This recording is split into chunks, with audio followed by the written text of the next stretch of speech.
Bom dia a todos. Hoje é dia 29 de junho de 2019. Esse é o círculo de número 378. O tema de hoje é consciência antidogmática. E a gente trouxe esse tema hoje porque hoje é lançamento do livro do Wagner Stracchini, que escreveu um livro, está lançando hoje um livro que é Consciência Antidogmática. Cadê o livro aqui? Só para eu mostrar. Então, gente, ó, é um belo de um livro, tá? E ele está trazendo aqui o lançamento, então é Consciência Antidogmática, reciclagem de ideias dogmáticas da ciência, filosofia e religião pela conscienciologia. Quer dizer que o negócio é sério e, como é de costume, a gente vai dar umas palmadas para o nosso autor. Muito bem, então a gente vai estar discutindo, debatendo esse tema hoje.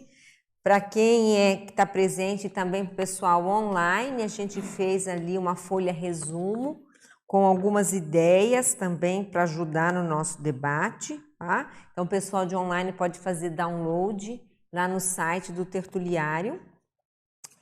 E eu vou começar hoje passando a palavra, né, para o Wagner, no começo, antes da gente iniciar o debate. Wagner, explica um pouco como é que surgiu esse livro aí, como é que foi essa trajetória que você está fazendo para chegar até a conclusão agora.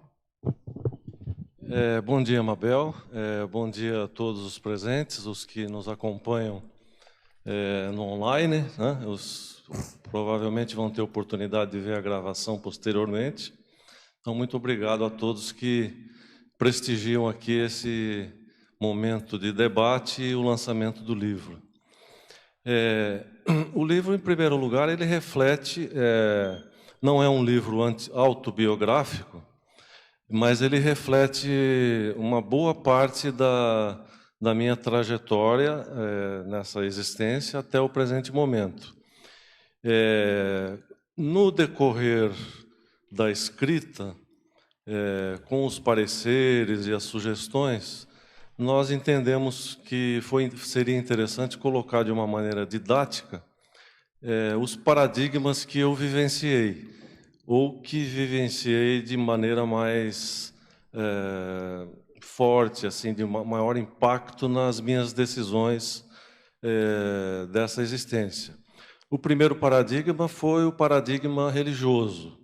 Ele ocorreu desde a minha infância, já nasci numa família cristã e até a fase adulta jovem, até os 25 anos, mais ou menos, né?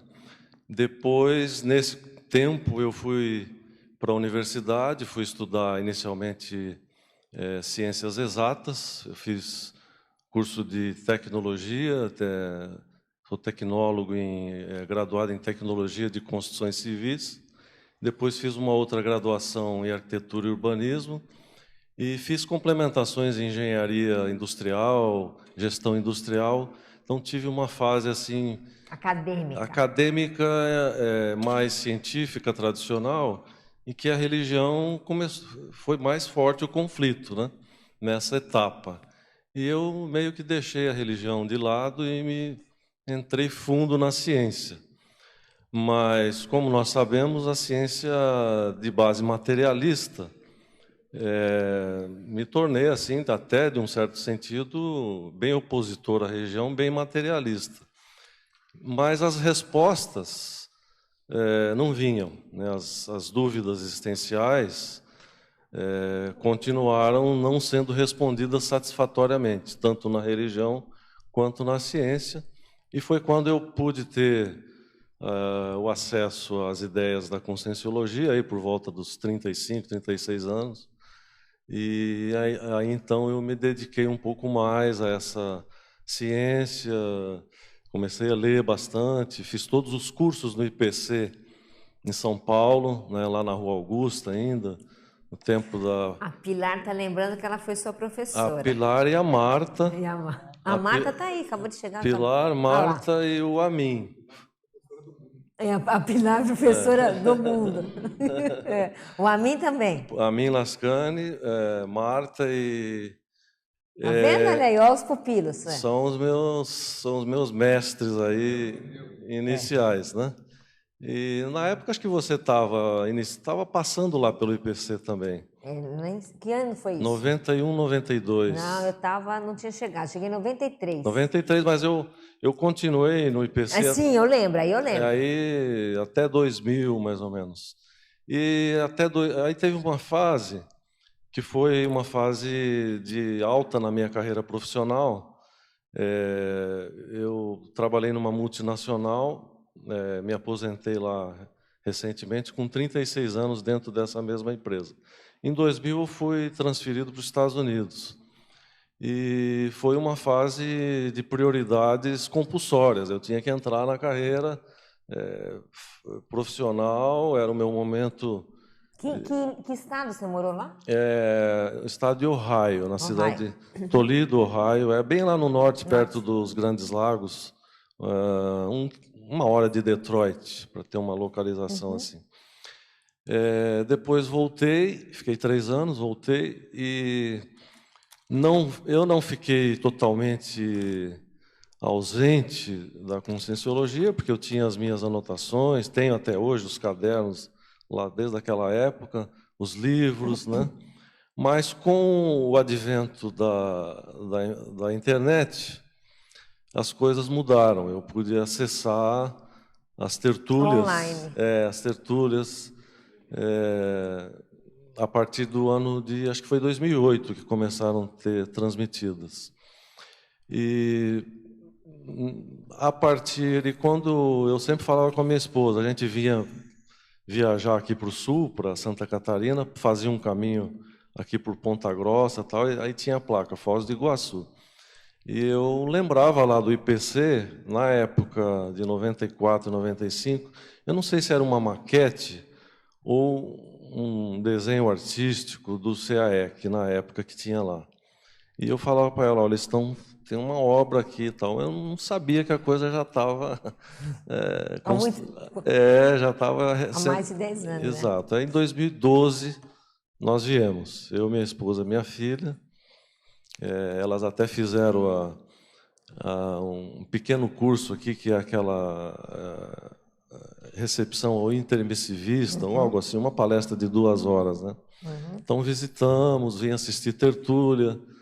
E aí a coisa, retomei a tarefa junto ao ambiente conscienciológico, e foi também numa fase que eu já estava terminando a minha carreira, já estava visando a aposentadoria, e aí comecei a me aprofundar e estou aqui. E você escolheu esse tema, eu lembro que se você começou a escrever esse livro faz tempo, né, Wagner? Foi quando? Olha, em 2012 eu comecei a estudar. Na verdade, Mabel, esse tema, essa título dogma, é uma coisa que sempre me chamou a atenção. E eu nasci e renasci, fui criado dentro de uma pequena cidade do interior do estado de São Paulo. E a minha família, ao contrário de 98% da população da cidade que era católica, a minha família era protestante, né? Chamavam lá protestante, é da Igreja Batista. Tinha a Igreja Batista, uma congregação cristã e uma Assembleia de Deus. Tem 2% da população, dos 20%, eram os protestantes, né? A turma da Bíblia. É por isso que eu te perguntei que estado você morou nos Estados Unidos, sabe? Essa é a minha curiosidade. Continue aí. Lá no norte dos Estados Unidos é um pouco mais aberto. Um pouco mais aberto, mais né? aberto. O sul no sul é muito... o sul é coisa radical. E na minha memória, eu tenho assim, numa aula da escola dominical, eu era ainda um pré-adolescente ali, 11, 12 anos, dentro da igreja tinha 3 classes da escola dominical. Uma dos adultos, uma dos jovens e uma dos adolescentes, dentro do mesmo ambiente. 1 hora ali de aula, não sei quem está familiarizado com esse tipo de atividade dentro da igreja, né? Estudo da Bíblia, estudo... Alguém falou a palavra dogma, não sei o que, é o dogma. Eu lembro disso assim. Aí o professor imediatamente repreendeu. Nós não temos dogmas. Quem tem dogma é a Igreja Católica. Aí a gente pode rir, né? Aí eu falei, tá, então tá bom, então estou no lugar certo. Agora, dogma retrocenha lá, ó, retrocenha. Que a palavra chama atenção para você, né? A palavra ficou, assim, 12 anos. Mas, é claro, hoje eu iria pesquisar, aprofundar. Naquela época, Você era um garoto, no garoto, ia brincar, jogar bola, estudar, né, as coisas normais da vida, mas ficou aquilo.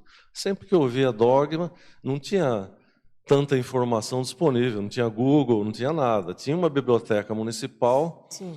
mas foi passando. Com a entrada na escola, principalmente no colégio, né, no ensino médio, aí eu comecei a ter o primeiro conflito com as explicações da ciência E a religião. e a religião. Quer dizer, o que eu tinha aprendido lá nos bancos da igreja, na escola dominical, começaram a entrar em conflito com a ciência, né?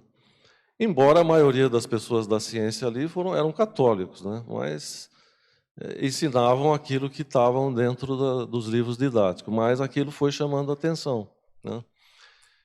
Quando eu terminou o colegial, eu vim para São Paulo fazer o cursinho para entrar na universidade. E aí foi um choque maior, porque São Paulo, né, dentro de um ambiente muito mais aberto, tal, a coisa já pegaram mais pesado, né? Só para você ter uma ideia, no meu cursinho, eu fui fazer o cursinho lá no Colégio Objetivo da Avenida Paulista. Professores que hoje são pessoas, na época não eram pessoas tão muito conhecidas, mas o professor de história, o Heródoto Barbeiro, né? Então, o cara já ali na história já começou a abrir minha cabeça e já aumentar meu conflito. Na biologia, Drauzio Varela, olha só. Então, olha o aporte, né, que eu tive. Um menino lá do interiorzão, lá de São Paulo, uma cidade pequenininha lá, chega já com os caras de alto nível desse, que não eram famosos, mas já eram caras, né, professores, doutores, né? E eu fui para estudar tecnologia, fui fazer um curso de tecnologia, de construções civis, na Faculdade de Tecnologia de São Paulo, a FATEC, e depois continuei estudando, fui estudar arquitetura e urbanismo, e logo em seguida entrei nessa multinacional que eu mencionei, e aprofundei meus estudos e fiquei dentro do paradigma científico, ainda meio perdido, né? Um pé na religião, um pé na ciência, nem lá nem cá, em dúvida. E foi aí, então, quando eu tive o acesso à Conscienciologia. E aí resolveu escrever sobre isso. Beleza, então, gente, vocês ficam à vontade, se tiverem perguntas para fazer para o Wagner, a gente vai fazer algumas definições aqui para a gente poder começar o debate, tá? E aí, Wagner, a gente vai abrir o debate para todo mundo participe e você vai ajudando e vai contribuindo, tá? Com a ideia. A gente trouxe aqui essa folha resumo, né, gente, com algumas definições. Antes disso, eu queria fazer uma definição rápida de dogma, que mais ou menos assim, né? Um dogma é uma crença, é uma doutrina imposta que não admite contestação e, portanto, o dogma costuma ser imutável e definitivo, né? Então, a base do dogma é a não contestação, a imutabilidade e a verdade absoluta definitiva, e por aí vai.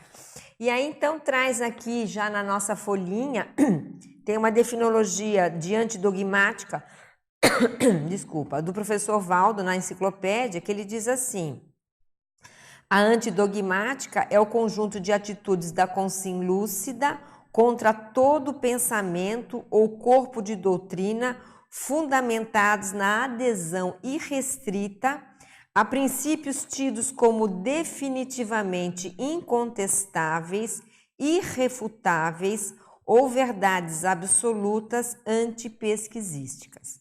Então, só para a gente trazer, não tem muita novidade, né, que a gente tem uma noção do que é dogma, o que é a antidogmática, mas seria bom a gente ler aqui para passar uma régua na história. E ele traz na exemplologia a mini antidogmática e a maxi antidogmática. A mini seria o debate público democrático de tema controvertido e constrangedor, e a maxi seria o emprego pessoal, invariável, teático do princípio da descrença. Feito isso, a gente poderia começar a elencar, né? A gente pensa em dogma, pensa muito em religião. Quer falar? Antes de... Bom dia, parabéns, Wagner. E eu queria fazer uma pergunta, é o seguinte: quando a pessoa ela passa do dogma para, vamos dizer assim, a ausência do dogma, o não dogma, então você vai buscar outro paradigma, outro conjunto de ideias. No seu caso, você encontrou a conscienciologia e se identificou. Mas como eu tenho uma curiosidade assim, das pessoas que vêm, né, de uma parte religiosa forte e entram na conscienciologia, porque dentro da conscienciologia a gente vê também, às vezes, pessoas com atitudes até religiosas e até dogmáticas. É muito comum isso, né? Às vezes são resquícios, justamente. Então, como é que você chegou a escrever um livro, você levou o negócio a fundo mesmo. Mas como é que você, na transição, né, você começando a questionar as coisas, como é que você transferiu uma parte dogmática, que é um conjunto de atitudes que a pessoa, verdades absolutas que a pessoa passa a seguir, né, de atitudes, de comportamentos, de formas de pensar pré-estabelecidas, para uma parte, por um paradigma, né, um paradigma que às vezes a pessoa pode pegar aquilo e transformar também em dogma, né? Muitas vezes no discurso dela, ela começa a transformar aquilo enfim, em atitudes inquestionáveis e que segue dessa maneira. Como é que é a transição? Como é que começa? Como é que você sai de um negócio que te conduz assim, puxa pela mão, você tem que ir por aqui desse jeito assim, para uma coisa que te dá liberdade de pensamento absoluta, e você, como é que você se encaixa nisso? Como é que você transfere?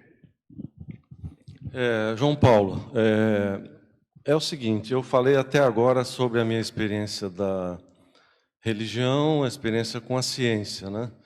E não vou me estender muito na autobiografia aqui, mas para explicar para responder essa sua pergunta, ou entrar nesse debate, o que aconteceu foi que quando eu permaneci dentro do paradigma materialista, né, eu senti que ali que eu estagnei.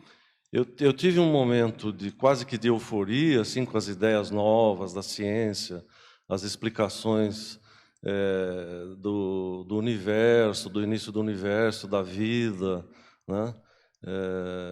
Comecei a comparar com os mitos, né? Comecei a ver que as coisas que eram supostamente sagradas eram muita coisa da mitologia. Eu comecei a ter acesso às leituras.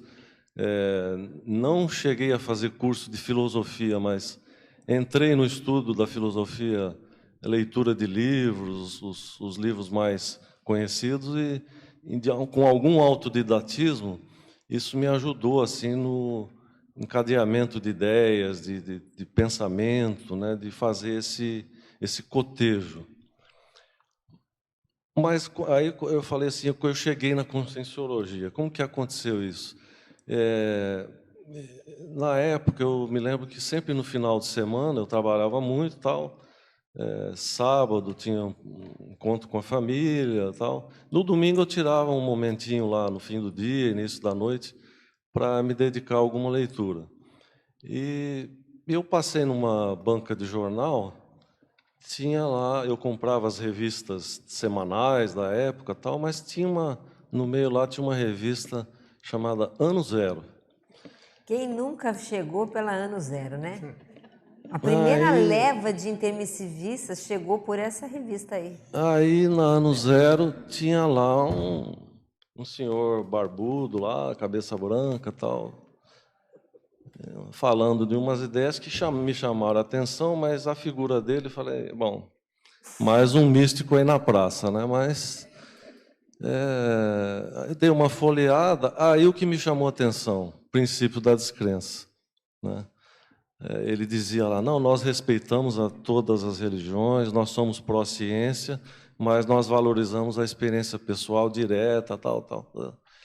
Foi aí que aconteceu, assim, não foi assim uma epifania, um clique, nada mágico. E quando eu falo aqui os paradigmas religioso, científico, conscienciológico, foi gradual, não é uma coisa estanque. A gente coloca aqui no livro, né, o Homo sapiens crédulos, científicos e conscienciológicos, é uma maneira didática da gente expor as ideias. Mas, mesmo vivenciando o paradigma conscienciológico, né, tendo as autocomprovações, né, projeções conscienciais, os cursos, as dinâmicas, tudo tendo muitas autocomprovações, a gente traz os ranços, né? Considerando as vivências multimilenares, as repressões, né? Então, eu não deleto a religião e deleto a ciência, o paradigma científico, e agora eu sou um seguidor da conscienciologia. Não é assim, né? Eu valorizo muito essa questão da pesquisa, da autopesquisa. E quando eu tive essa ideia, essa questão do dogma, que sempre me vinha assim à mente, eu já tinha tido contato lá em São Paulo com o professor Valdo várias vezes, vários cursos, né? Era um momento que ele dava palestras, tinha um módulo dentro tinha aquele P1, P2, P3, P4. Era o P5, que era o estágio avançado. Tinha o estágio avançado e tinha o ECP2. Isso. Então, tinha muito contato com ele. Depois eu vim para cá, aproveitava as minhas viagens para conversar com ele. E ele me desafiou, né? Como desafia muita gente aí, cadê seu livro, tal, aquela história. Então, eu fiz um pequeno esboço assim, e numa vinda eu trouxe para ele. Falei, professor, o que o senhor acha disso aqui? Ele deu uma olhada, leu, tal, não, bacana, tal. Fazer a tua trajetória, falar das suas experiências é a melhor coisa. Faz o seguinte, você conhece a Mabel? Ele falou, conheço, tá? Procura a Mabel, pede para ela dar uma olhada nisso aqui. E eu procurei a Mabel, e a Mabel me recebeu ali na entrada do hall, uns 15 minutos, olhou, leu, me incentivou. Tal. Cuidado com o que você vai falar. Olha, o importante é você falar a verdade. Conta tudo. Jogou, encheu a bola. Saí dali com o balão, saí dali flutuando. Opa, legal. Escreve umas 30 páginas e manda para mim que eu vou analisar junto com a equipe da Unescom. Aí explicou o trabalho da Unescom e tal. E eu segui esse processo. E aí, quando eu escrevi as 30 páginas, agendei com a Mabel e a Luciana Ribeiro. Aí começou mesmo o primeiro... Uma batia e a outra soprava, né? Aí começaram e aí eu fui dentro dessa ideia assim, mas João, nunca assim, não foi automático de passar de uma para outra, mas eu destaco que o que me chamou a atenção lá na Ano Zero era o princípio da descrença. Maravilha. Eu posso complementar, porque eu também tenho essa experiência, eu também tenho passado, né, bélico religioso, mas tem esse processo de terceirizar, né? Uhum. E quando eu entrei na Conscienciologia, eu tinha essa fome de convencer todo mundo que a Conscienciologia era o máximo e era o milagre para todos, né? O remédio universal. Vou catequizar, né? E aí, enfim, com as experiências da vida, né, os esbregues, né, enfim, o amadurecimento, hoje já sou diferente. Mas essa transição, para mim, João, eu vejo que o que é mais difícil não é tanta liberdade de pensar, mas é você cortar a dependência. Porque, por exemplo, aqui a gente não tem a religião, mas tem o parapsiquismo. E eu vejo, assim, essa tendência de quem já teve muitas vidas na religião, às vezes a gente transfere ou para os líderes, né, ou para o parapsiquismo, alguém que vai chancelar, você vai por aqui, esse é o certo, esse é o errado, né? E aí esse fato de você treinar, pensar por você mesma, independente, né? Não é assim totalmente independente, mas depende dos fatos, mas independente da opinião alheia, vamos dizer assim, né? Não dando tanto peso assim, né? Dando o seu, vamos dizer assim, contrapeso, né? Com a tua autocriticidade, é o grande desafio dessa transição da consciência religiosa para não religiosa. Porque, na verdade, o problema não está só na área que você atua, o problema está aqui, né? Isso. Você pode estar na ciência e ser dogmático, você pode estar na filosofia e ser dogmático, você pode estar na religião e aí com certeza vai ser mais dogmático, senão você não estaria lá. Mas, enfim, o dogma, ele perpassa, né? Ele perpassa várias linhas de conhecimento, porque, antes de mais nada, é uma postura mental. Ou mais do que uma postura mental, eu acho, né? É um modo de ser, é um modo de viver, é um paradigma pessoal, né? Que é o paradigma dogmático. E essa transição, eu acho que é o que ele está querendo falar, que o João estava perguntando, é mais ou menos assim, não é o fato de você mudar de linha, desculpa, de conhecimento, que você necessariamente mudou o paradigma. Concordo. Né? Você pode continuar numa outra linha de conhecimento e ainda trazendo o paradigma dogmático nas suas abordagens. E eu acho que é isso que é o cerne da questão, né, Wagner? Como é que faz, que é a pergunta dele. Pega só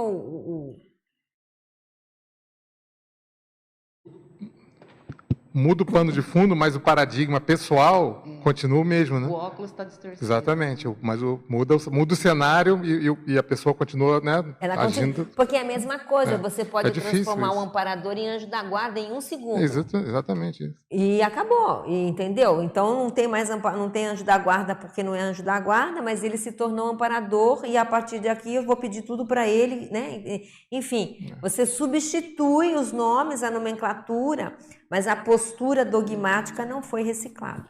Os epicons são os santos, o né? santo, e aí vai o parapsíquico, entendeu? E aí começa toda uma... É interessante de você não conseguir essa transição. Tem um nome aqui, o paradigmático aqui, como é que é? Transição. Mas é transição que o Guzás fala, isso é difícil, que demora, né? Vivência, sinapse, não é uma coisa assim rápida. Quer falar, Meli? Você fez uma pergunta em relação aos campos, né? Isso. Quer dizer, é só na religião? Tá. A gente já entrou no consenso que não, que em outras áreas também. E o título do livro é perfeito, porque é a consciência antidogmática, que é por aí, você tem que ir na origem, é a gente que acaba dogmatizando uma ideia. Aí eu estava pensando, na área da religião, eu acho que é mais honesta, né? Quer dizer, as ideias são essas, e não há como questionar. Quer dizer, joga limpo. Joga limpo, porque esse é o princípio, isso que quer dizer, né? Esse é o princípio. Então, tá tudo certo. Agora, no campo científico, eu vejo que é mais difícil, é mais velado esse processo antidogmático. E existe, por exemplo, na academia existem áreas que são extremamente dogmáticas, opressoras, que você não pode questionar. E assim, aí eu penso na consciência antidogmática dentro desses ambientes, como que a gente pode transformar, ou não, né? Mas assim, como que a gente pode quebrar um pouco isso na área que você está científica, para não entrar nessa forma que em algumas áreas isso está mais claro, né? Então é isso que eu fiquei pensando. E, claro, fica mais claro quando a gente vê uma consciência dogmática da trajetória holobiográfica dela, né? Quer dizer, de repente foram muitas vidas que a pessoa ficou dentro daquele campo religioso, e aí quando ela vai para o científico, ela transporta esse paradigma, né? Mas, Wagner, se você pudesse falar da tua experiência dentro da ciência, se você pudesse falar no campo da ciência, Desculpe, como que... eu perdi um pouquinho. Não, a minha pergunta é assim, a religião está claro, como que no campo científico você fez essa reciclagem do processo antidogmático? Inicialmente eu pensei que eu estava fazendo um processo antidogmático na ciência convencional, porque as explicações eram mais racionais. Eu fui estudar ciências exatas, leitura filosófica, tal, os professores que eu mencionei. Então, foi um encantamento inicial. Eu ainda não tinha noção exata que eu estava fazendo uma transição paradigmática, mas eu sabia que eu estava deixando algo anacrônico para trás e pegando uma coisa nova, ideias novas, né? Sempre gostei de ler, de estudar, e aquilo gradualmente foi apagando aquela lavagem cerebral ideológica da igreja. Mas o ponto que pegou depois de um tempo, quando eu fiz assim eu fiz as duas formações, fiz os cursos, comecei a fazer, através da minha empresa, viagens internacionais, que foram também tendo contato com outras culturas, outras línguas, outras maneiras de pensar. Não foi ainda um antidogmatismo que eu buscava. Assim, eu buscava explicações dentro, vamos dizer, hoje eu posso dizer com mais clareza que é da extrafisicalidade, né? Porque através da religião eu admitia a continuidade, a sobrevivência da consciência, né?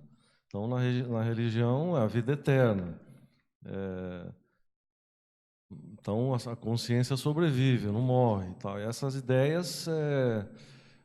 Mas na ciência já teve um conflito, porque a ciência fala em vida única. A natureza não tem propósito. Nasce, morre, acabou. Materialista. O materialismo da ciência foi o que...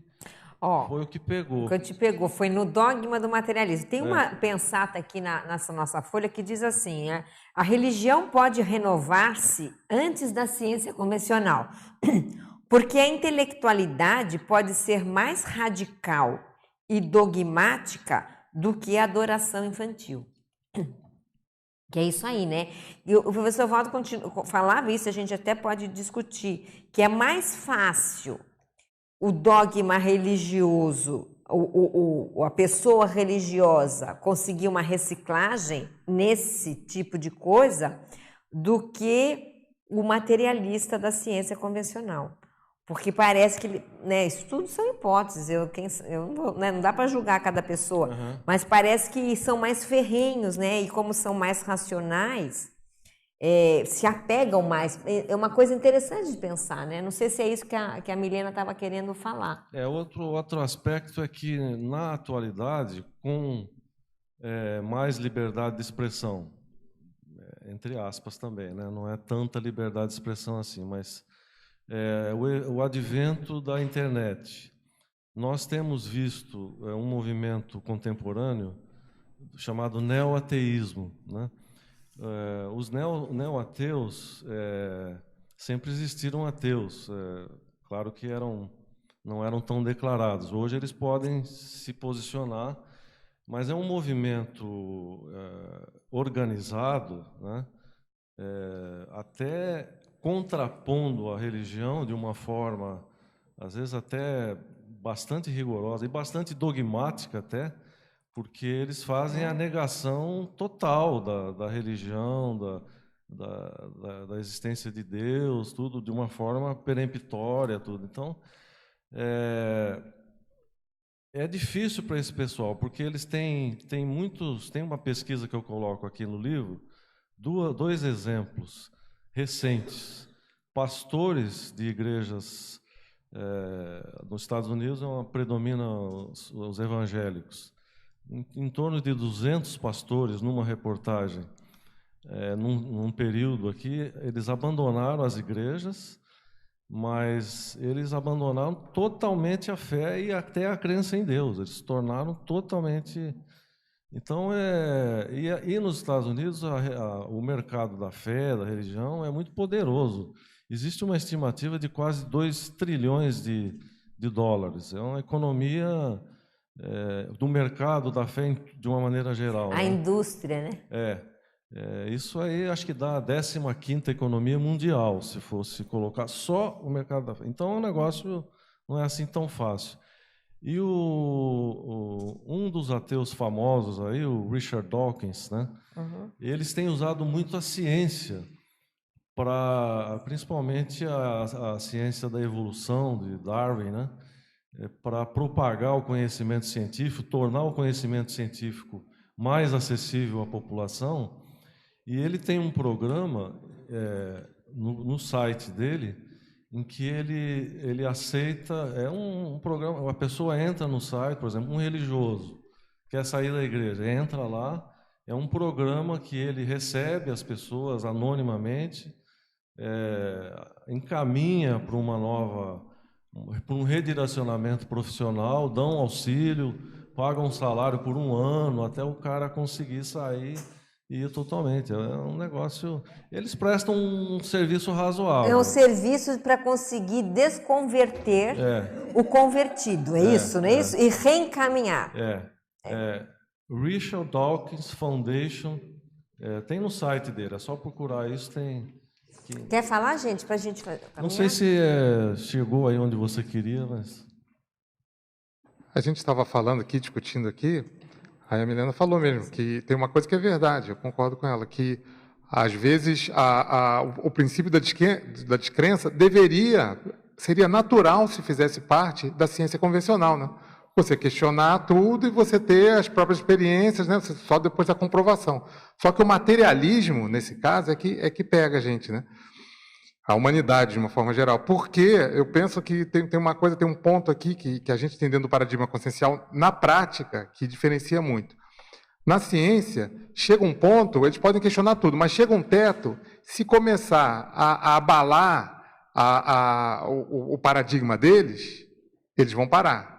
Eles não deixam. A academia não deixa você avançar. Se você quiser avançar naquilo... porque ela está dentro de uns princípios... Exatamente.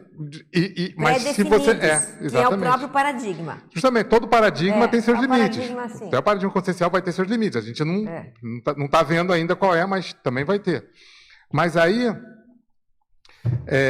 o que acontece? Aí começa a mexer com a vida acadêmica, com a carreira, a postura da pessoa, o dinheiro, tudo isso, ele mesmo para, né? O próprio cientista para. Se ele seguir, ele vai ser um dissidente. E a gente aqui tem um ponto, que é a parte de não mexer com dinheiro. Por exemplo, a gente faz os livros, a gente doa todos os direitos, tudo isso. E nesse ponto, o interessante é que às vezes as pessoas perguntam para a gente, tenho certeza que todo mundo que é voluntário, alguém pergunta, mas você está lá, mas o que você ganha lá? Quanto é que... Sabe? Não ganho nada. Uma vez perguntaram se eu já tinha subido na hierarquia. Pois é. Você já toca assim? Então, aí eles pensam, não, mas aí você fala, não, trabalho lá e trabalhei com o Valdo, voluntariei em tanto tempo e tal. A pessoa, não, mas o que você ganha de dinheiro? Eu falei, não, de dinheiro nada, para mim, o que eu ganho é muito mais do que dinheiro. E as pessoas, por isso que às vezes você fala, que elas justamente acham que você está religioso. Falam, não é possível. Você está esse tempo todo lá, que você gasta um tempão, mudou para não ganhar dinheiro nenhum, nada, zero. Fanático. Justamente, aí acho justamente que a gente é fanático porque a gente não tem dinheiro. E a pessoa não percebe que o fanatismo dela é que é pelo dinheiro, entendeu? Ela não consegue unir uma coisa a outra. Você querer trabalhar e não ter um retorno financeiro daquilo.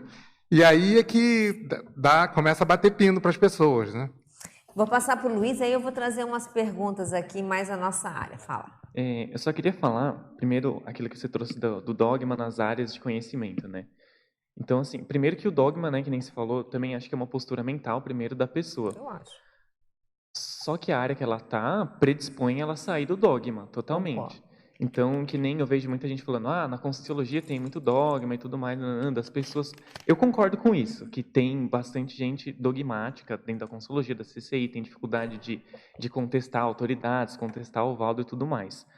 Mas, se você for ver as estruturas que a gente constrói aqui... A ciência não é dogmática. A Conscienciologia não é dogmática. Eu também concordo com você. E aqui, eu acho que, pelo menos a forma como a Conscienciologia é construída, o tertuliário, os verbetes, a forma como é incentivada as pessoas a serem voluntárias, a serem docentes, escritores, isso predispõe ao antidogmatismo, totalmente. Com certeza. Esse debate aqui, tudo aqui é para o antidogmatismo, não tenho dúvida nenhuma. O que a gente só tem que perceber é a nossa postura, né? A nossa individual e não fora. O problema a gente pode acabar com as estruturas a longo prazo. Esse problema não é da estrutura. Às vezes o problema é intraconsciencial, se é que tem, né? Se é que tem. Eu vou entrar nesse assunto, por exemplo. Existe ali o dogma, que é o princípio anti-evolutivo, mas existe um princípio extremamente evolutivo e antidogmático, que é, por exemplo, o auto-orto-absolutismo. Vamos de novo.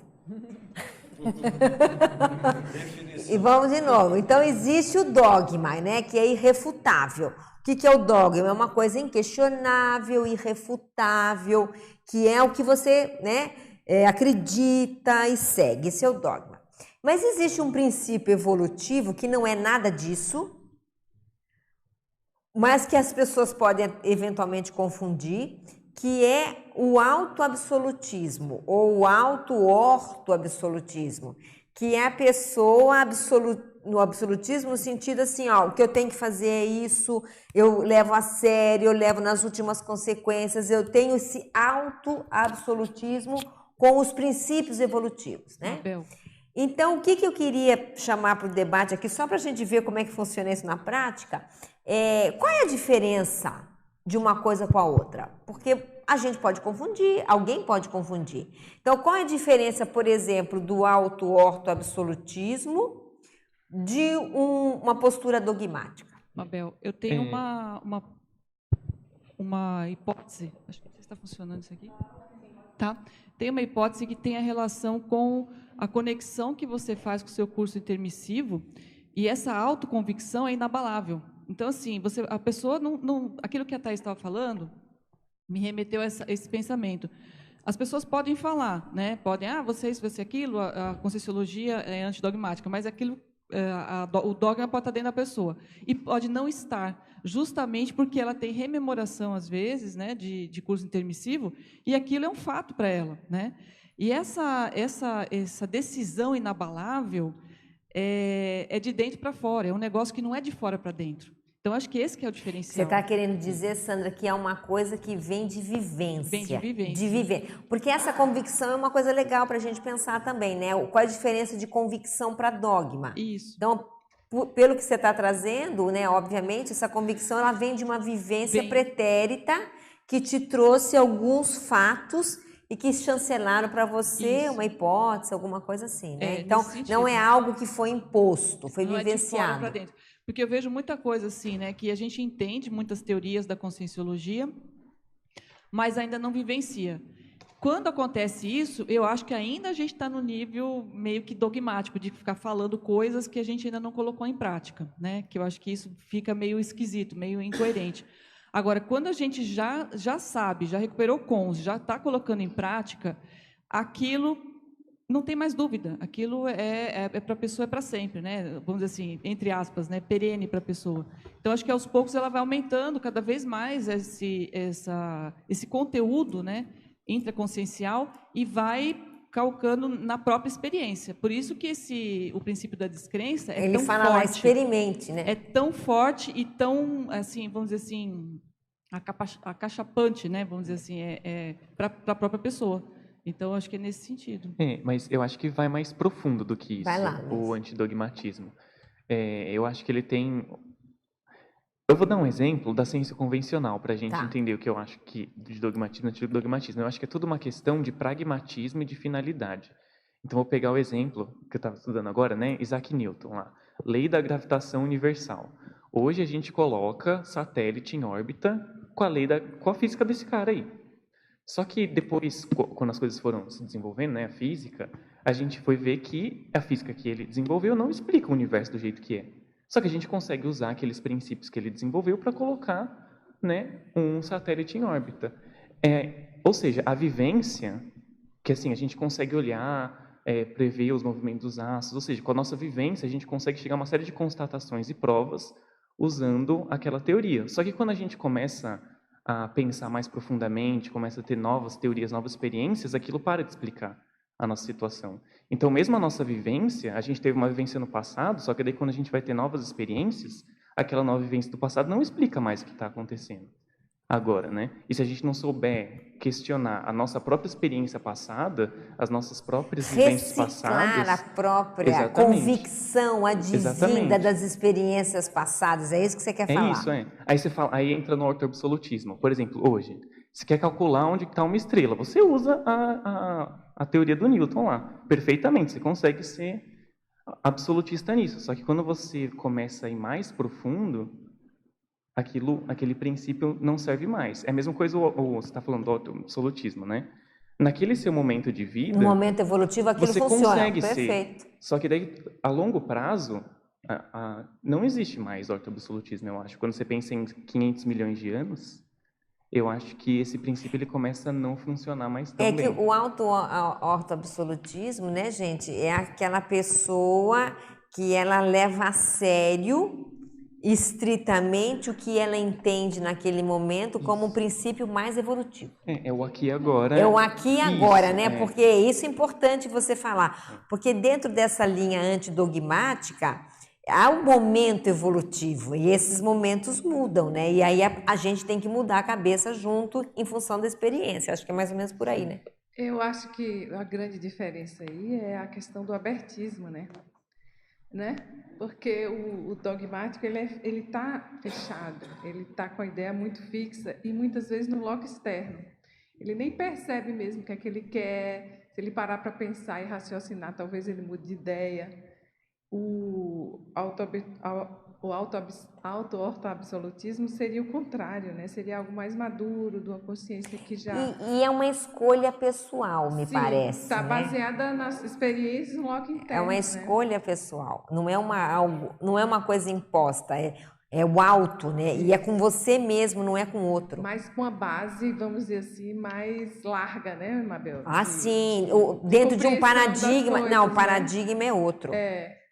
Isso que eu acho que Acho que ele quer falar, não sei se depois o Alexandre fala. Eu penso muito também na linha do que a Sandra colocou, porque eu acho que a grande diferença entre essas duas vivências, entre o processo do autoabsolutismo, né, e o processo do dogmatismo, é o grau de vivência que a pessoa tem em relação àquilo.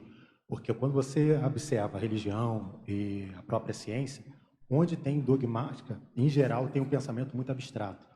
O que permite que isso aconteça é justamente a gente estar tratando de assuntos no campo da abstração.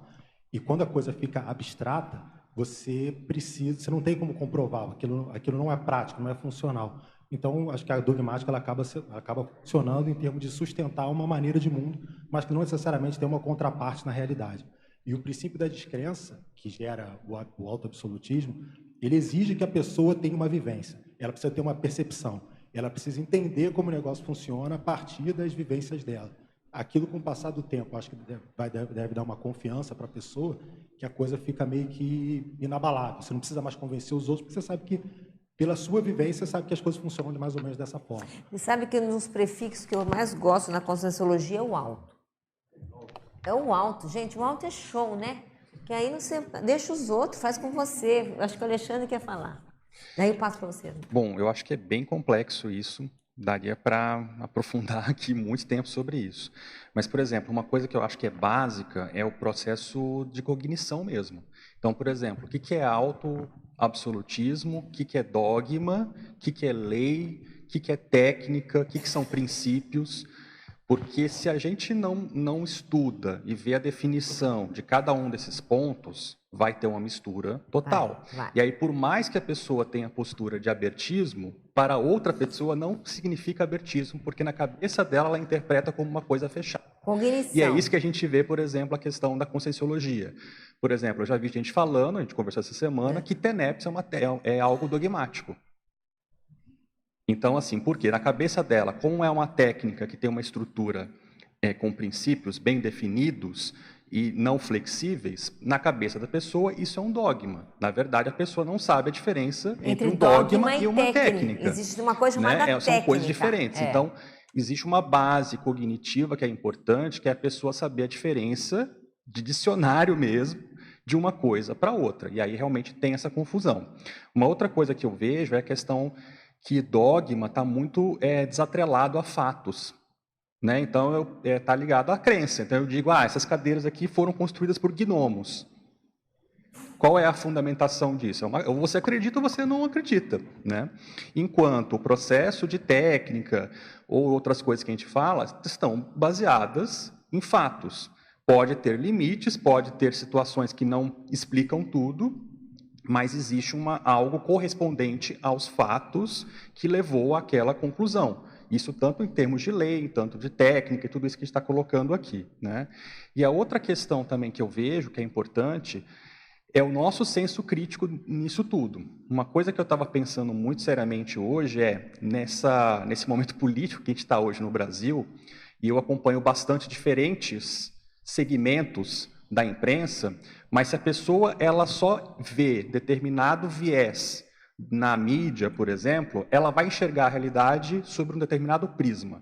E, às vezes, aquele prisma é totalmente antípoda a outro que está sendo colocado em outro veículo.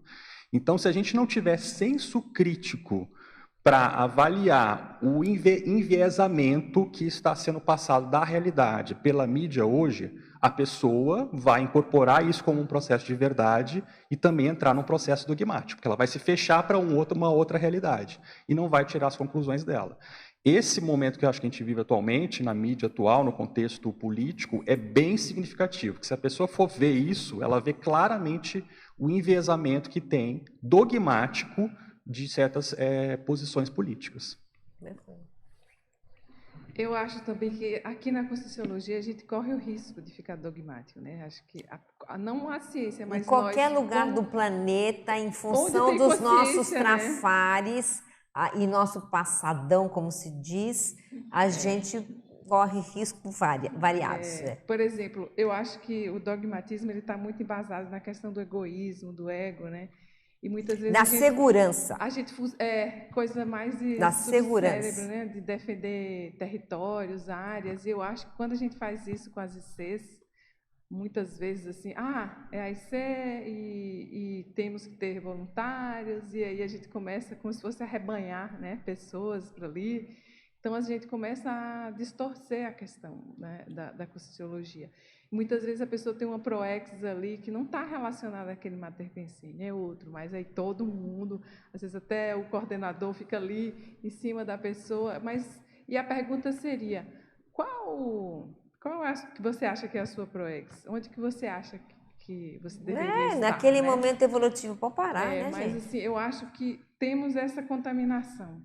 Essa coisa que a gente tem que ficar apenas alerta, né? Para poder ir reciclando e um ajudando o outro, porque aquelas retrosinapses, elas às vezes supitam, né, em alguns momentos. Então a gente tem que ficar só de olho, que é o que o livro dele vai ajudar nesse sentido, que é para lembrar, presta atenção. E eu acho que o tertuliário é o lugar ideal para a gente realmente sair dessa, né, Mabel? Todo mundo fala. O debate é o lugar ideal, né? Porque você vai escutando pontos de vista diferentes e quantas coisas a gente escuta nos debates que você fala, eu nunca pensei nisso, poxa, eu nunca pensei naquilo, né? E isso vai desconstruindo e construindo ao mesmo tempo, não há outra alternativa, né?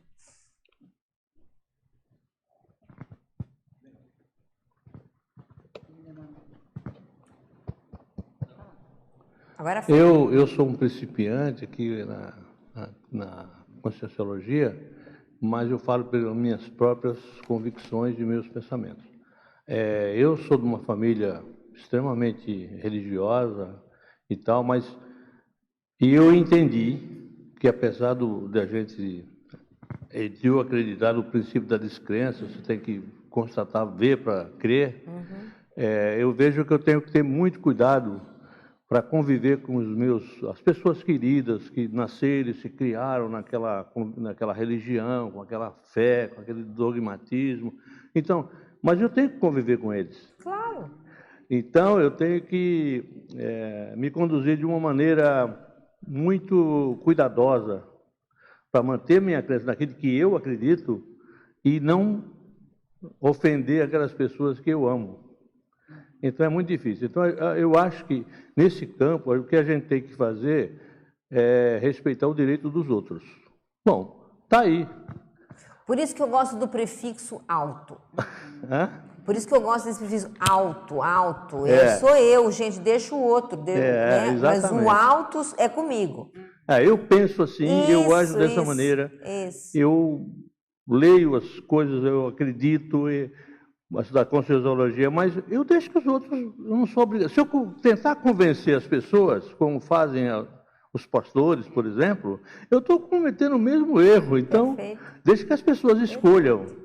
Eu penso dessa maneira e tenho certeza que ninguém passa de uma hora para outra a desprezar tudo aquilo que ele viveu. As pessoas vão se adaptando, vão até chegar num nível que vocês estão. Eu pretendo chegar aí. E se a gente pensar em Série X, tem um povo aqui da Consecutiva, se a gente pensar em Série X, o que é? O acúmulo, né, de experiências. Então, o Wagner vai escrever o livro, ele chega aqui e fala, não, olha, isso aqui é por onde eu andei. Né? Então, andou na religião, depois ficou mais na ciência, agora está procurando a Conscienciologia, tudo isso é conhecimento. Agora, claro, uns vale a pena, outros não vale a pena, mas, de qualquer maneira, é o arcabouço que a pessoa tem, é a história de vida dela, que ela vai pegar o que interessa e dali vai sair muitas maneiras de inclusive, ajudar os outros. Né? No meu caso, eu vivi a vida inteira com muitas dúvidas sobre o que eu via na Igreja Católica e nas pessoas com quem eu convivi, eu tinha dúvidas sobre aquilo, mas eu não podia provar nada.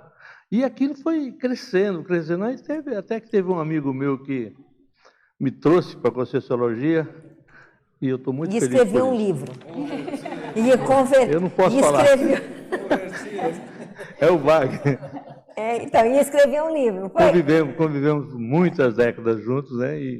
Então eu tenho todas as razões do mundo para acreditar que o que ele me apresentou era aquilo que eu precisava. Agora você vai lá no princípio da descrença, refuta ele. Questiona, refuta, põe um olhão nele lá, fala assim, deixa eu ver se é isso mesmo. Tem umas... Já faz, né? Fala lá, Thaís. Você estava falando do prefixo alto, né? Acho que outras duas palavrinhas que ajudam muito nessa transição, pelo menos para mim ajudaram muito, são os fatos e parafatos. Guiam, né, a pesquisa, mas assim, na verdade, guiam as nossas decisões, as nossas leituras de realidade, como eles ajudam nessa questão tanto do princípio da descrença, mas quanto também quando você não tem a vivência ou não pode ter, mas você tem fatos que possam te ajudar a se guiar por uma determinada direção. Perfeito. E existe uma coisa que ajuda demais na ciência, que é a hipótese. Isso. Então, tem muitas situações, às vezes, dentro da Conscienciologia, que as pessoas não vivenciaram, eu não vivenciei, outras vivenciaram, eu não, às vezes eu vivenciei, outras não, mas a gente pode tomar na conta de hipóteses de pesquisa. E deixa como hipótese que é a maneira de você ir estudando. Então, essa palavra hipótese, no campo da ciência, ela é excelente. E ela não é a crença naquilo, mas olha, há uma hipótese, há indícios, pela lógica parece que sim. Eu não sei, estou continuando a estudar, mas olha, se você pegar esse fato, aquele outro, parece que isso aqui há uma indução, que pode ser que seja real. Então, essa coisa da hipótese, a gente precisa usar mais. Mabel. Oi. Perdão, Mar. O que eu vejo é que nós estamos assim num momento muito bom em que esses espaços para debates eles estão assim cada vez um número maior, um número crescente. Então eu particularmente sinto muita necessidade de estudar, porque o estudo ele traz muitas informações, ele traz insights e também a questão do debate, estudo e debate. Então foi colocada aí a questão da ciência. A ciência, pelo menos a física, ela é construída. Eu vi isso num livro com base nos 5 sentidos que nós temos. Então, a nossa percepção, a nossa visão, ela é limitada enquanto consciência intrafísica. No livro de biologia, tem a questão de que o corpo físico ele só capta determinados padrões de luz, determinados padrões de som. Então, tem muitos sons que nós não ouvimos, os animais ouvem. Então, como que se explica a clarividência? Como que se explica a clareaudiência? Então, essa questão pode ser respondida pela conscienciologia. Por quê? Porque o paradigma é outro. O paradigma é o paradigma consciencial. Então, a lente é outra, né? A lente é outra, então as informações que a pessoa pode captar são outras. Então, essa questão do estudo, do debate, eu vejo assim que é fundamental. Nós precisamos da ciência até certo ponto, porque nós temos um corpo físico, mas nós precisamos também da conscienciologia, né? Inclusive para melhorar a nossa condição intraconsciencial. Ok, gente, eu vou trazer mais uma perguntinha aqui para cutucar, tá? Estou aqui na fase de cutucar. Qual é a diferença entre a consciente dogmática e a buscadora borboleta? Se é que tem diferença. Vamos de novo. Qual é a diferença entre a consciente antidogmática e a pessoa que é buscadora borboleta? Se é que tem diferença. A cara de vocês. Tem dias que eu falo aqui que eu queria ter uma GoPro aqui, assim, ó. Entendeu? E à medida que eu olho a cara das pessoas, eu projetava na tela. Eu vejo uma diferença no posicionamento e na decidofobia. Eu acho que, na minha concepção, uma buscadora borboleta é uma pessoa que tem dificuldade de se posicionar e tem uma dificuldade de tomar algumas decisões. Então, a pessoa fica em cima do muro porque não quer abrir mão de nada ou é uma coisa mais confortável ficar numa condição superficial.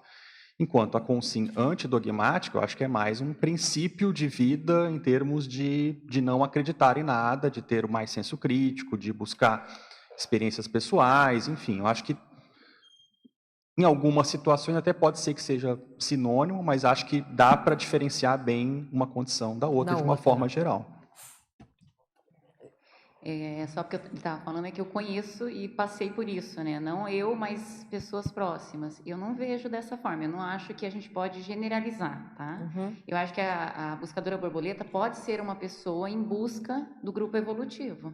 E ela não achou ainda. Então, ela tem um passadão, vamos dizer assim, com várias linhas, né? Seja religiosa ou do conhecimento. E nessa vida ela não está com tanta lucidez.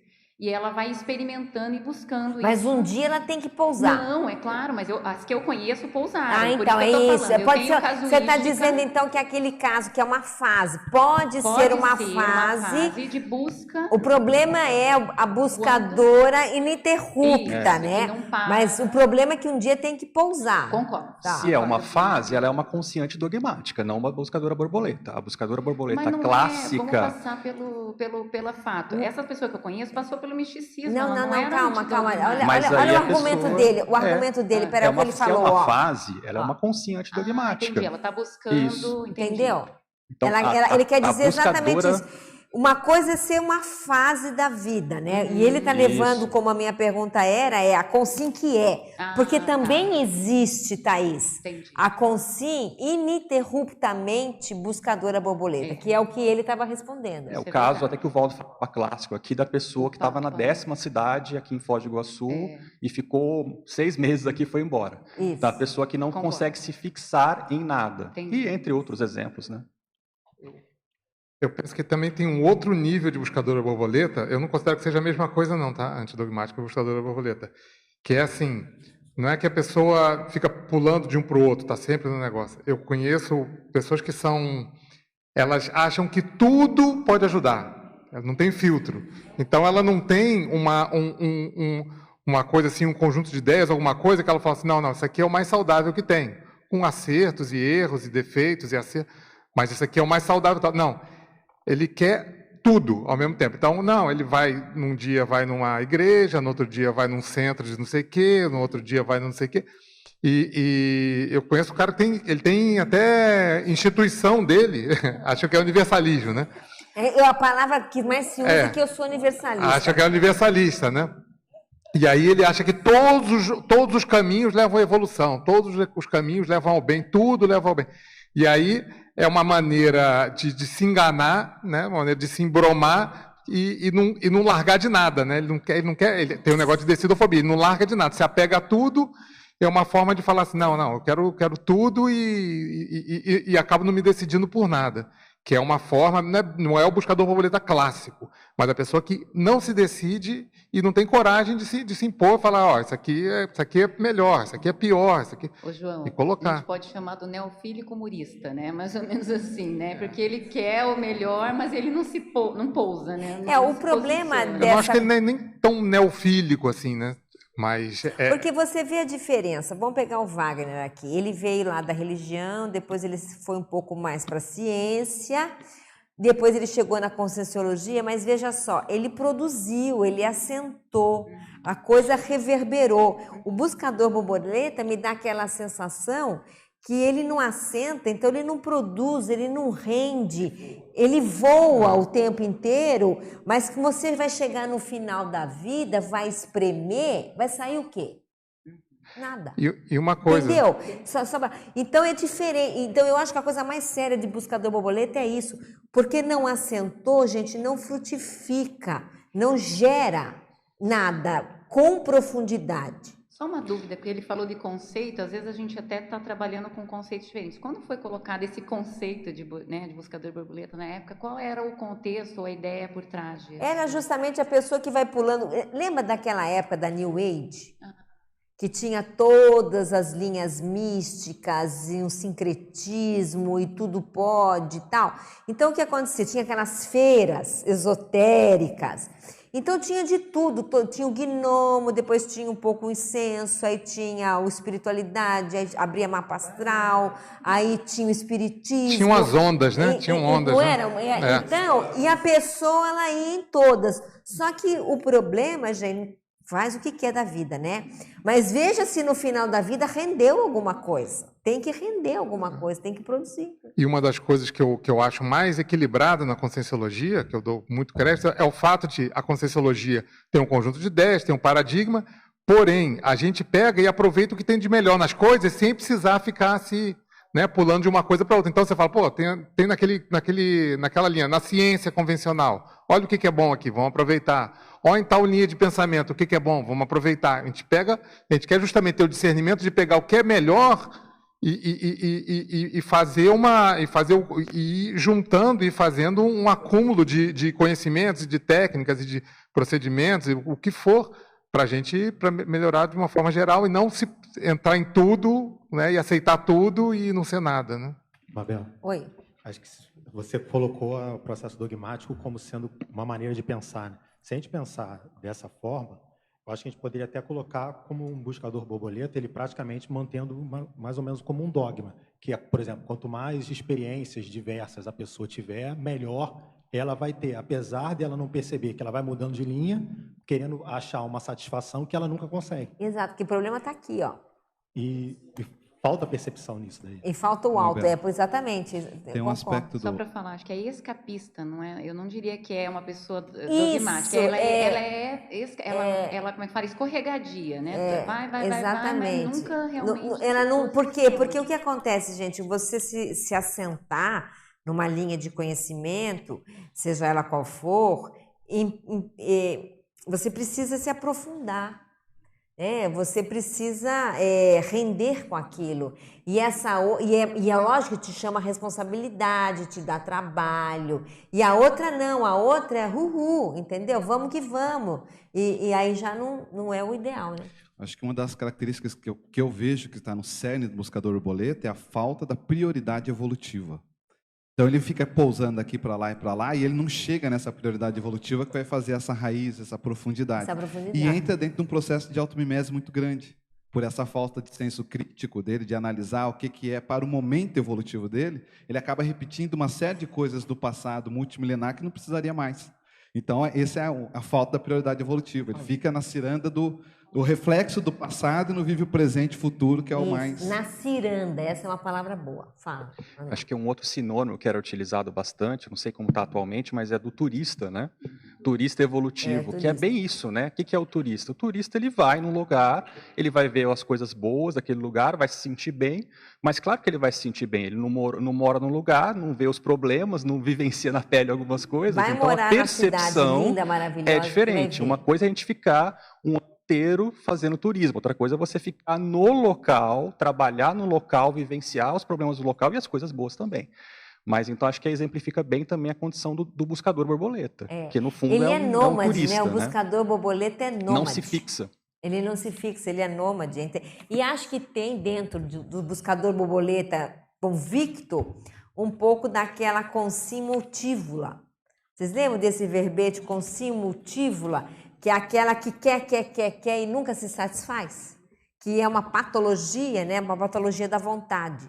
Que é querer muitas coisas e nunca se conseguir se satisfazer de maneira nenhuma. Isso aí é... Agora, só para fazer um último... cutucada. Cláusula pétrea e dogma. Ixi, alguém soltou lá um ixi.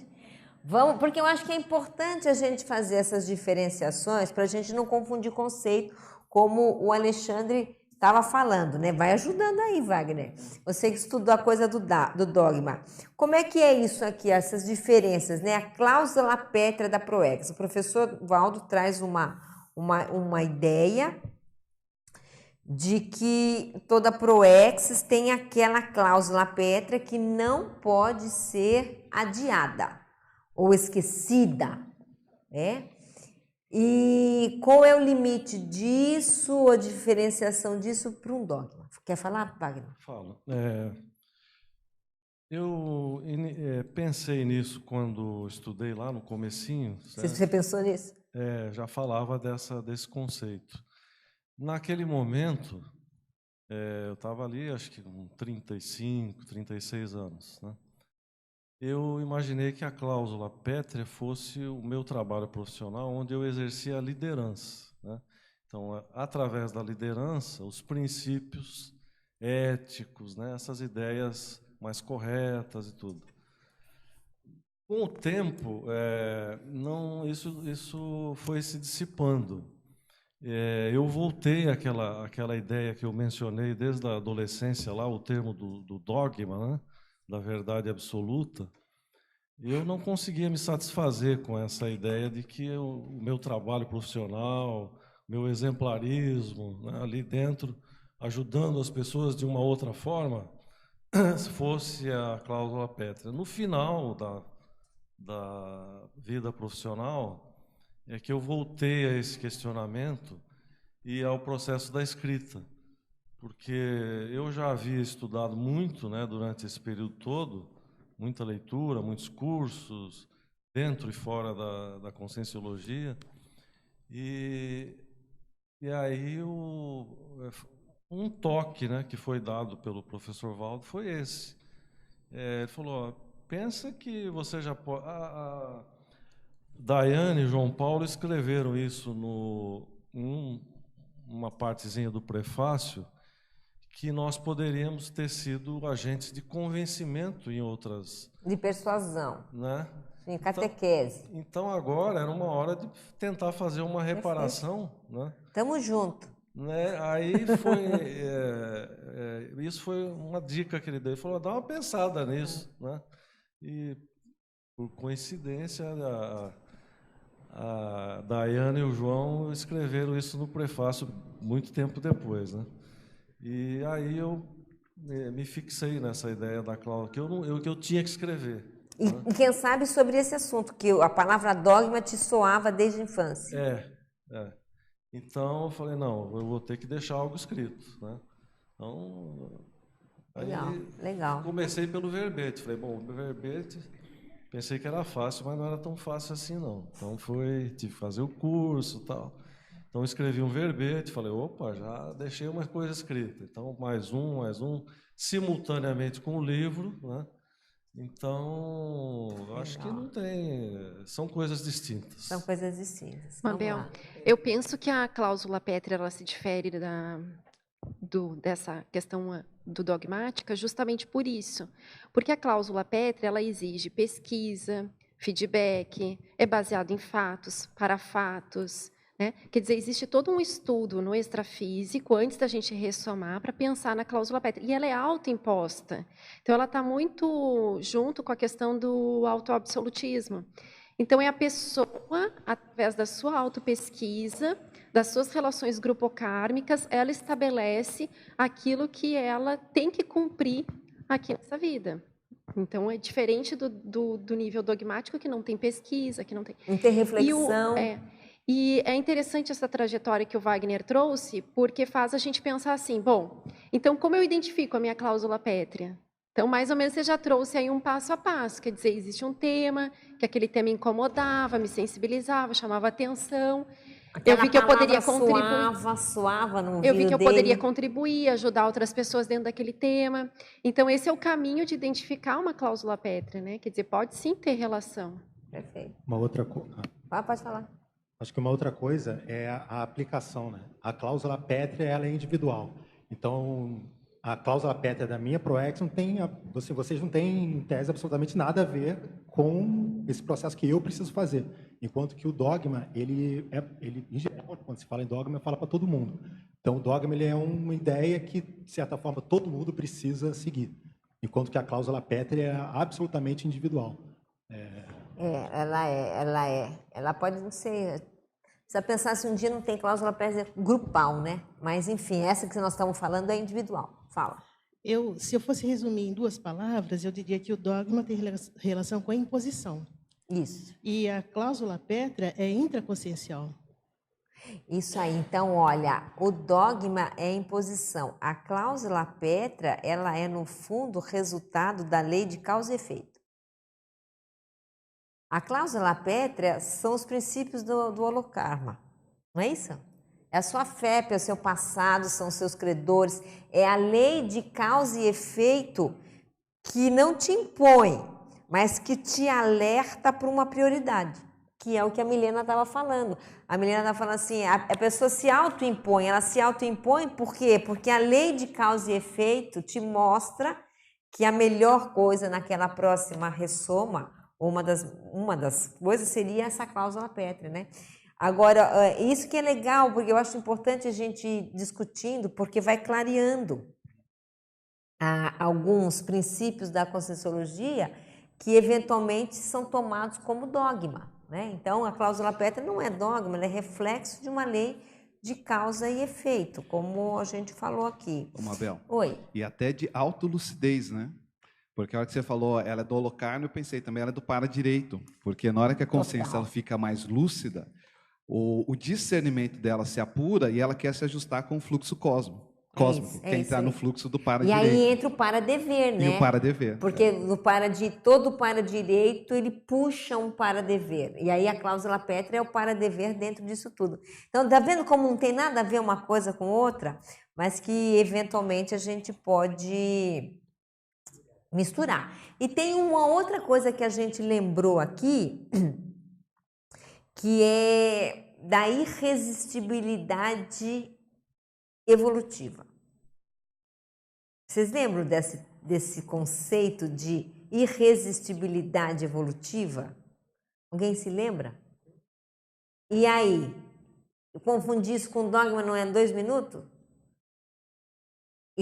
Hã?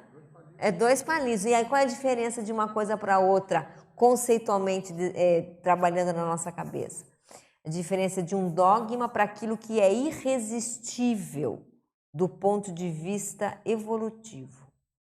Tanto do ponto de vista hierárquico, quanto do ponto de vista de princípios.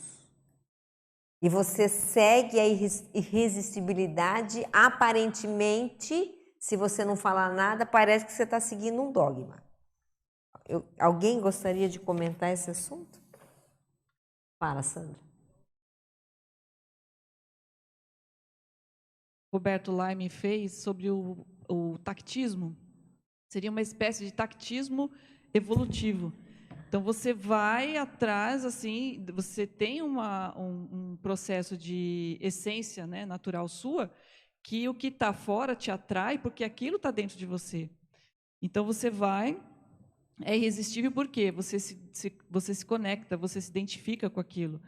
E então não tem assim, se a pessoa agora, se ela tem uma identificação mais do ponto de vista religioso e de menos de prática, ela também pode se identificar. Esse que é o perigo, porque ela se sente atraída por aquela ideia. Não, aquele negócio, nossa, vai ajudar, vai salvar todo mundo, vai ajudar o povo, né? Aquela síndrome, né, de Messias, né? Quando eu entrei na Conscienciologia, eu tinha isso, né? Eu queria salvar todo mundo. Eu queria ajudar minha família, ajudar meus colegas de faculdade, queria ajudar todo mundo.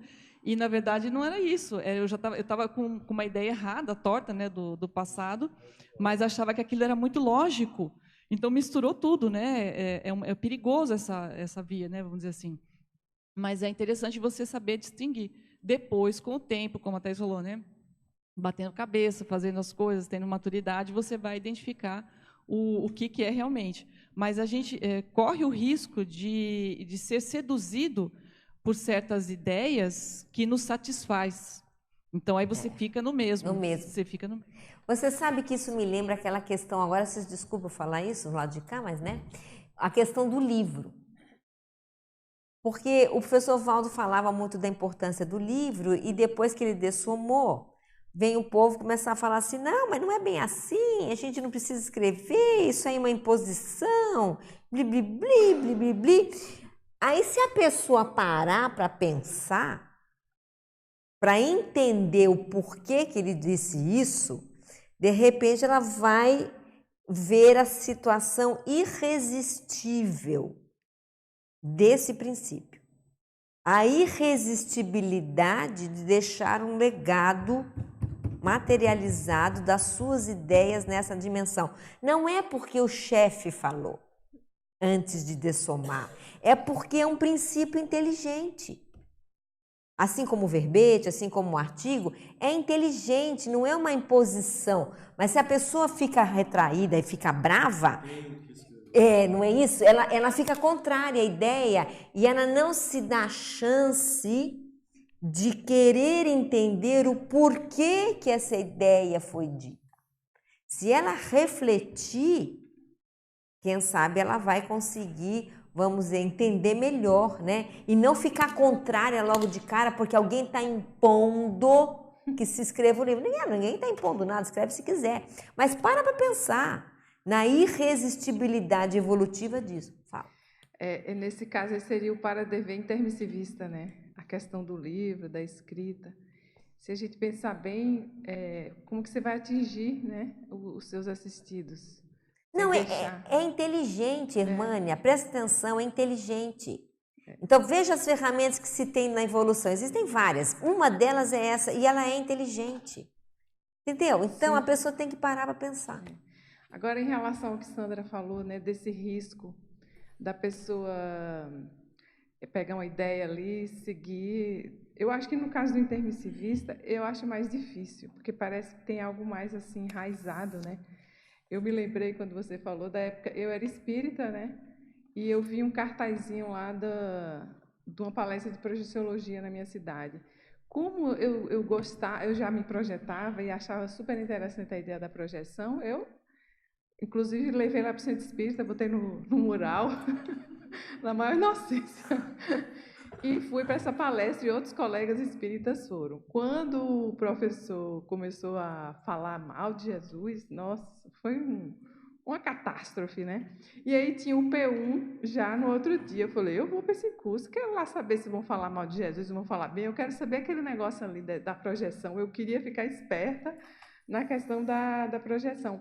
Então, naquela época, eu também não achava certo falar mal de Jesus, né? Eu achava um horror, mas o meu interesse maior era na projetabilidade. Então, por isso que eu acho que o intermissivista, ele corre certos riscos, mas não é tão, assim, mais grave, entende? Porque as ideias estão mais fixadas. Existe essa... Fala, Marcelo. Eu estava pensando aqui nessa questão, acho que um dos qualificativos que se coloca quando se fala da irresistibilidade é a cosmoética, né? Então, o processo da cosmoética de quem consegue, que tem essa autoridade moral, impõe essa irresistibilidade, porque vem com isso, depois o processo do autodiscernimento, da pessoa ter ver a inteligência evolutiva que traz. A inteligência evolutiva dos princípios irresistíveis. Exato. É isso que a gente tem que buscar. Ela é irresistível por quê? Porque tem inteligência evolutiva. Ok. Se não tem inteligência, tira tudo. Acabou. E aí o exemplo que você deu do livro é bem isso, né? A hora que a pessoa vai parar para pensar com mais profundidade a importância do livro, hoje, para o nível de lucidez que ela tem, há uma inteligência evolutiva por trás muito séria. Do auto-revezamento, da colheita intermissiva. E isso não tem nada a ver com dogma, nem com imposição. É o problema de tutano. Não, só para falar assim, um pouco dali do que a Irmânia falou, eu só tomaria assim, cuidado, porque parece assim como se o intermissivista fosse vacinado. Isso a gente vê pelo que já acontecia algumas vezes, mas eu sei que o intermissivista ele vai estar mais propenso, né? Mas isso não é salva, não é garantia de nada. Existe síndrome de Swedenborg, teve um monte de gente excelente que para mim tinha curso intermissivo avançado e ou não fixou, ou não chegou, ou já estava fixado e saiu, foi para outra linha. Quem sou eu para julgar o que é melhor ou pior para a vida das pessoas? Porém, é difícil. Também tem os contextos de vida das pessoas, né? Vai fazer o quê, né? Agora, o Valdo falava muito do problema das retrosinapses. Às vezes, certas companhias chegam extrafísicas e intrafísicas do lado do intermissivista e essas presenças, elas atiçam certas retrosinapses, retroegos, e a pessoa não dá conta, supita e regride. Morde a retroisca. Exatamente, morde a retroisca. Perfeito. E aí, por exemplo, tinha aquele exemplo do Valdo, lembra? Do senhor que ele reencontrou, que era tipo o braço direito dele no período intermissivo, e ele encontrou aqui como consim, o cara nem chegou e estava assistindo a palestra dele e tal, uma coisa toda, e aquele negócio. Ele viu a pessoa e não podia falar com ele, e era um cara que era o braço direito, tinha tudo para estar com ele, para estar ajudando dentro da Conscienciologia, e o cara nem sequer chegou, né? Então, é só para a gente, né, não ter esse negócio de intermissivista, não é garantia de nada, não é garantia de nada isso, mas a gente está mais propenso, lógico, a gente já tem neosinapses, mas o problema é você justamente não cair nas sinapses que estão mais fixadas de milênios e milênios. As nossas sinapses de intermissivistas têm pouquinho tempo, né, gente? As nossas retrosinapses mais até baratrosféricas, de coisas que a gente foi fazendo por muito mais tempo, essas estão muito mais fixadas. Por isso que é muito mais fácil a gente entender como uma consréu pensa do que como um serenão pensa. Eu não tenho sinapse de serenão, nunca passei por isso. Por consréu eu já passei, né? Acho que já passei, né? Eu acho que eu tenho esperança. Eu concordo com o que o João falou, e eu acho que uma forma que foi criada, né, dentro desse propósito, né, por exemplo, para você assim saber o que você está fazendo e não se deslumbrar e ficar no eito da estrada, a Cognópolis, por exemplo, ou os GPCs, os grupos, como você falou, a questão da companhia, que faz você ter esses acessos, né, às retrosinapses positivas. Né? Claro. Então, o ambiente aqui é favorável para isso. É inteligente você participar, não porque você vai ficar dependente e se você ficar sozinho você está perdido, não é isso. Mas é inteligente você participar de grupos, de ICs, do voluntariado, porque isso faz refrescar sua memória daquilo que você já sabe. Né? Então, de mais positivo, de mais avançado. Positivo, né? Eu acho que isso é inteligente. Então, acho que isso seria uma forma, né, de resolver essa questão que a gente colocou anteriormente, né, de você ficar ali, achar tudo muito bacana, ir atrás, assim, sem estar pensando muito a respeito, sem questionar muito. Eu acho que uma coisa que ajuda é que o intermissivista, né, pelo menos a base, né, ele é um homem questionador, ou deveria ser. Né, questionar, assim, então tá bom, você está falando isso, mas com base no quê? Né? Porque a gente fica sempre assim, não ficar só aceitando, porque se você começar só a aceitar, você cai justamente na situação do dogma. Então, assim, a gente manter o homem questionamento é a base de tudo. Urbi né? orbi, perfeito. Gente, eu vou passar aqui os recados, daí eu vou pedir que o Wagner vai fazer o lançamento lá em cima. e depois lá embaixo, no saguão, a gente vai ter os autógrafos, não é isso? Mas então, enquanto eles sobem, eu vou fazer alguns recados. Olha só, gente, nós temos um colega aqui atrás, ó. Vocês estão vendo que tem um busto aí? É do Tesla. É um busto que foi patrocinado pela Suzy e ele vai ser colocado dentro em breve na Leia dos Gênios da Humanidade.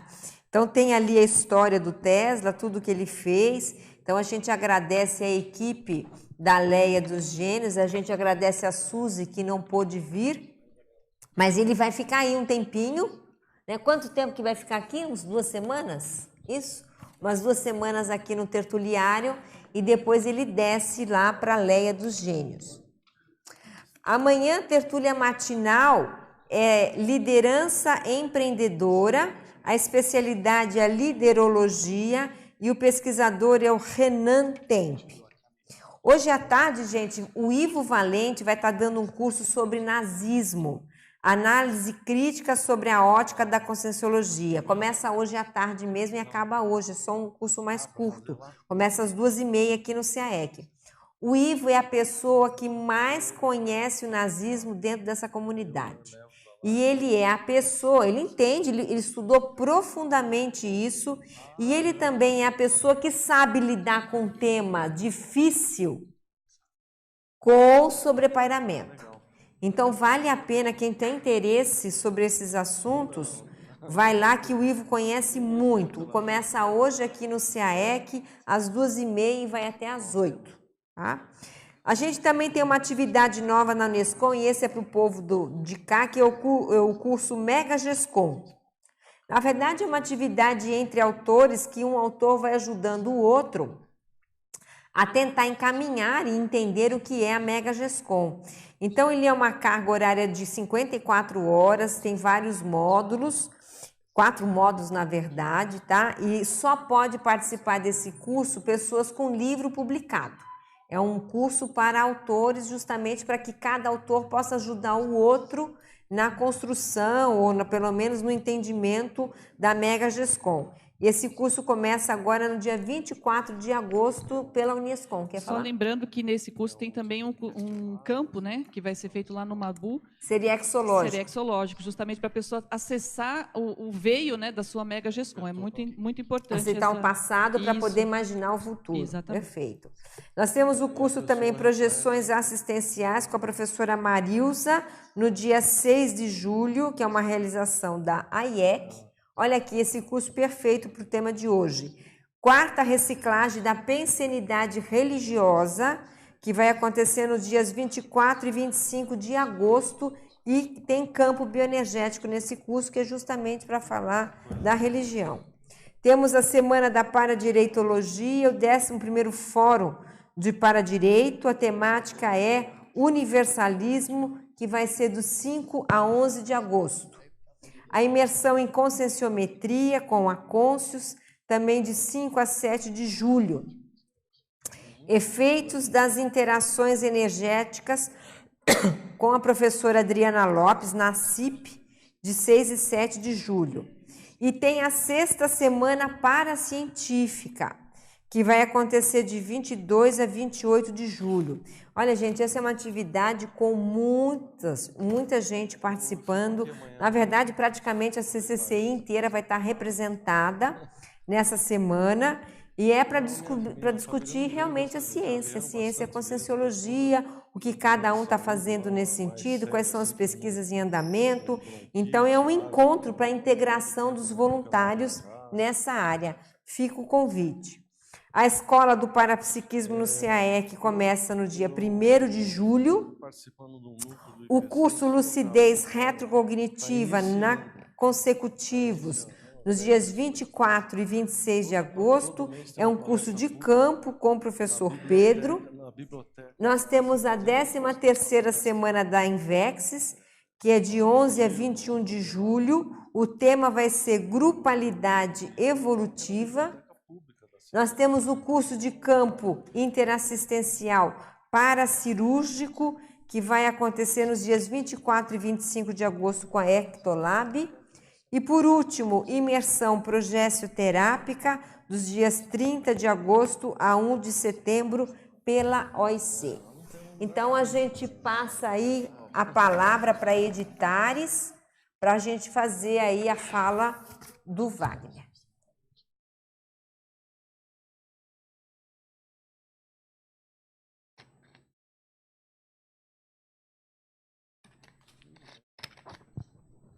Bom, pessoal, vamos lá então.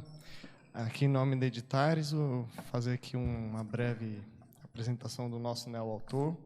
Wagner é graduado em Arquitetura, Urbanismo e Tecnologia e Construção Civis. Ele tem extensão universitária em Engenharia e Gestão Industrial, Análise de Valor e Gerência de Projetos. Atuou por mais de 4 décadas no mundo corporativo, no Brasil, Estados Unidos e América Latina. Ele é pesquisador desde 1992 e iniciou o voluntariado por meio da escrita conscienciológica em 2012. Então, aqui, passar as palavras para o nosso amigo.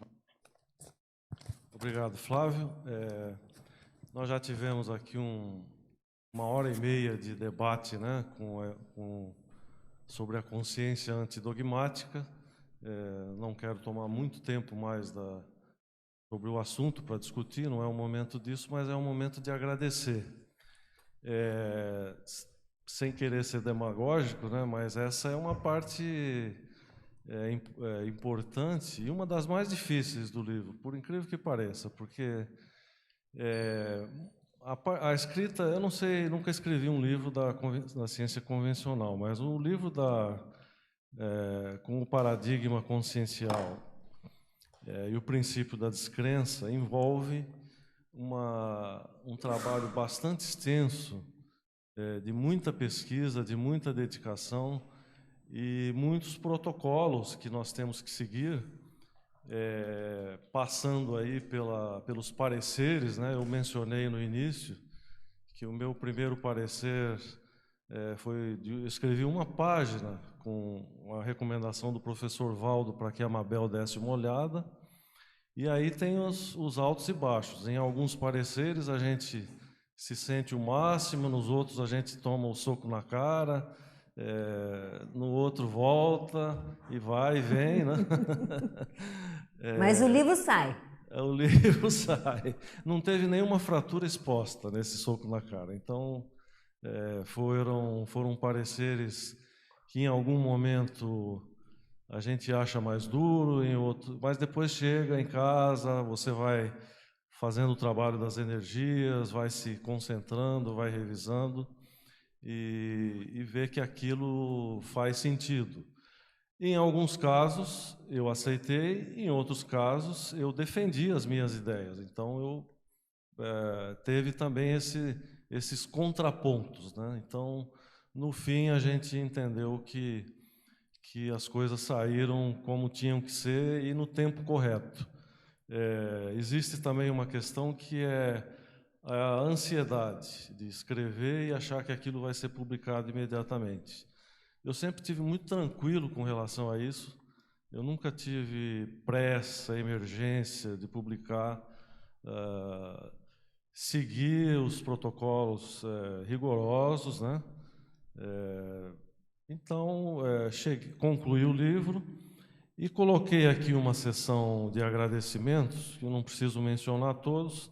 Tem uma boa parte aqui que estão nomeadas, estão em torno de 50 pessoas que participaram mais diretamente, né? Mas eu acho que tem mais gente, tem muito mais gente que participou aqui. Então, o livro tem o meu nome como autor, mas podia pôr entre parênteses organizador, né? Porque a contribuição foi imensa. Eu tenho 865 notas de rodapé, acho que é um ponto forte dessa pesquisa, 539 fontes bibliográficas consultadas e o agradecimento aqui às instituições, né? Aos voluntários da Uniscom, que foi onde eu iniciei o trabalho, da CIP, na Preceptoria Parapsíquica, os voluntários da Enciclosapiens, que foi onde eu fiz os verbetes, né? Muita gente me ajudou a escrever, a ensinar, revisões de pessoas anônimas que eu nem sei que revisaram, e os voluntários diretos da Editares, né? Os meus editores que passaram, a Sandra, o Guilherme e o Sandro, agradeço muito aos feedbacks e ao encaminhamento. O Daniel fez um trabalho espetacular aqui no final, com a capa e a diagramação, né? Tenho recebido muitos feedbacks positivos. Oh, que capa bonita, né? Então, Daniel Ronck fez esse trabalho. E se eu deixei de citar, omiti involuntariamente alguém que me ajudou, eu pelo menos coloquei aqui agradecimento aos amparadores intra- e extrafísicos que me inspiraram e colaboraram com isso. Então, isso é o que eu tinha a dizer no momento, e que o livro está disponível no momento está disponível no site da Amazon.com, e também já está disponível no Shopcons e na Livraria Epígrafe, aqui em Foz do Iguaçu. Eu não sei depois a Editares se vai estender para outros canais, né? Possivelmente nós vamos ter outros eventos de lançamento em outros lugares. Já temos convite do IPC em São Paulo e provavelmente outras instituições, então estamos aí abertos e disponíveis para seguir com esse trabalho.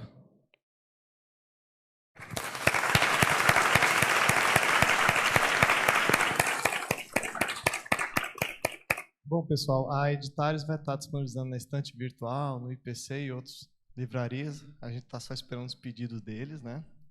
E eu gostaria aqui de dar a caneta aqui para o nosso amigo Wagner, puder fazer o autógrafo ali embaixo agora, tá? E agradecer a vocês. Obrigado.